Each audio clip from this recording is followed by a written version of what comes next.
పులివెందుల రైతులకు drip irrigation scheme తీసుకొచ్చానని Sarvepalli TDP అభ్యర్థి సోమిరెడ్డి చంద్రమోహన్ రెడ్డి అన్నారు. నెల్లూరు జిల్లా పొదలకూరు మండలం తోడేరు గ్రామంలో ఆయన ఎన్నికల ప్రచారంలో పాల్గొన్నారు. కాకాని సొంత గ్రామంలో ఇతర పార్టీ వాళ్లు ప్రచారం చేయకూడదని ఏమైనా చట్టం ఉందా అని ప్రశ్నించారు.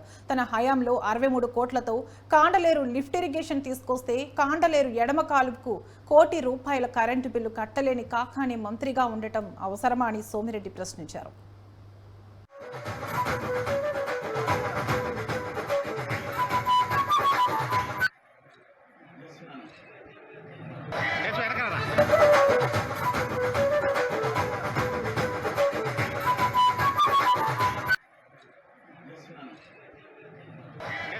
నీళ్లు చల్లుతారా? ఎక్కడన్నా చూసామా? నేను Kadapa incharge minister, Kadapa political incharge.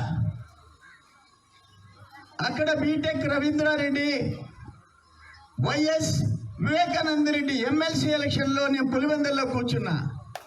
నేను అనేక సభలకు పోయినా. పులివెందుల్లో రైతు బిడ్డల మైక్రో ఇరిగేషన్ మీద ఆధారపడతామయ్యా అంటే లిబరల్గా బిందు తుంపర్ల సేద్యం చేశాం. వాళ్ళ ఆగ్రహణ ఈ గవర్నమెంట్ వచ్చి ఆగిపోతే పులివెందుల రైతులందరిపై సంచల రామకృష్ణ దగ్గర కూర్చొని చంద్రమోహన్ రెడ్డి మంత్రిగా ఉన్నప్పుడు మేము అన్లిమిటెడ్ ఎన్ని అప్లికేషన్ పెట్టుకుంటే అన్ని డ్రిప్ ఇరిగేషన్ వచ్చింది. ఈరోజు మా కర్మ అని చెప్పేసి అడిగారు. మా కర్మ ఈరోజు అని చెప్పి అడిగారు.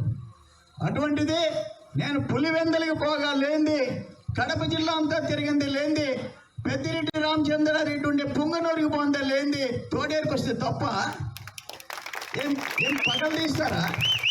ఎక్కడన్నా ఉందా? అరే ఆ చెరువులో 7 మంది బిడ్డలు చనిపోతే నేను వచ్చి అందరినీ అక్కడుండే బాధ చూసేసిపోయినా.